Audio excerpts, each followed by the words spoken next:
Patrice, ce matin, un seul sujet. Oui, l'antisémitisme, bonjour Laurent, le monstre est de retour et tout le monde s'en saisit.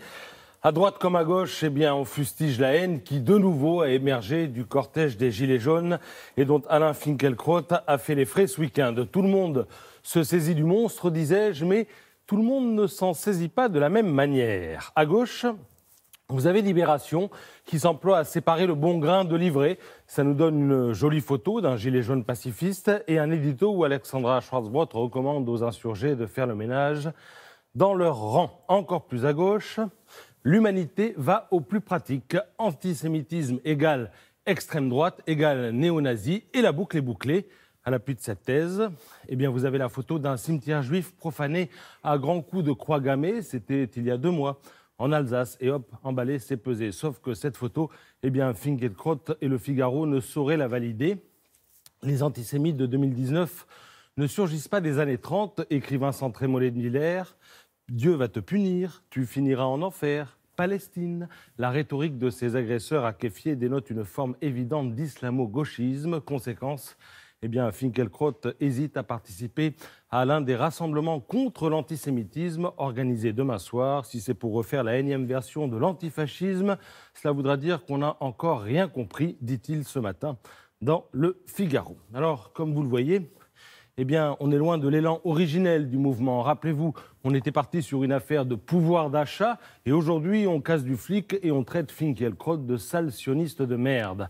Il y a, à minima, un modèle français du mal-être et c'est à son analyse que s'attache ce matin La Croix dans un numéro spécial qui s'efforce de faire le point après 3 mois de crise. Alors pour La Croix, l'apaisement des craintes et la redistribution de l'espoir passent par 3 choses. 1. La valorisation de la réussite plutôt que la stigmatisation des échecs. 2.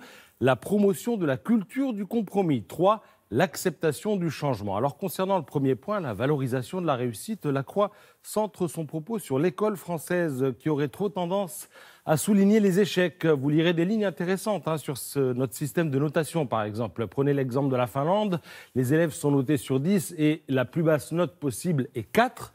En France, l'ambiance est tout autre. Dans une notation sur 20, si vous avez un 2 à la première évaluation, vous savez que vous n'aurez jamais un 18 pour compenser et avoir la moyenne. L'effet décourageant est immédiat. Sur la culture du compromis, La Croix cite avec pertinence l'exemple de l'Allemagne où on associe l'opposition aux décisions politiques et où patronat et syndicats fonctionnent en bonne intelligence. Résultat, les grèves sont rares, outre-Rhin. Enfin, l'acceptation du changement. La France est un pays irréformable, soit, mais les résistances ne sont pas forcément où l'on croit. Le changement, les salariés y sont rétifs, mais quid de la haute administration, quid des syndicats, des lobbies, des chefs d'entreprise aussi. Tous ceux qui profitent du système n'ont en rien l'intention de le changer. Lirez-vous dans La Croix. Et la preuve, avec la une des Échos, regardez-moi ça. Prime Macron, les entreprises répondent présent. Les 3/4 des grands groupes verseront la prime que le président de la République leur avait demandé de verser. Du côté des PME, on ouvre aussi le porte-monnaie pour un montant moyen d'un peu plus de 500 € distribué aux salariés. Cela veut dire quoi ? Cela veut dire qu'il y avait du grain à moudre. Cela fait des années qu'on parle d'un problème de salaire en France et soudain, parce que les rues ont la jaunisse, on trouve un peu d'argent. Étonnant, non ? Merci Patrice. Et voilà, c'est une façon de dire que sous le soleil, il n'y a rien de nouveau finalement.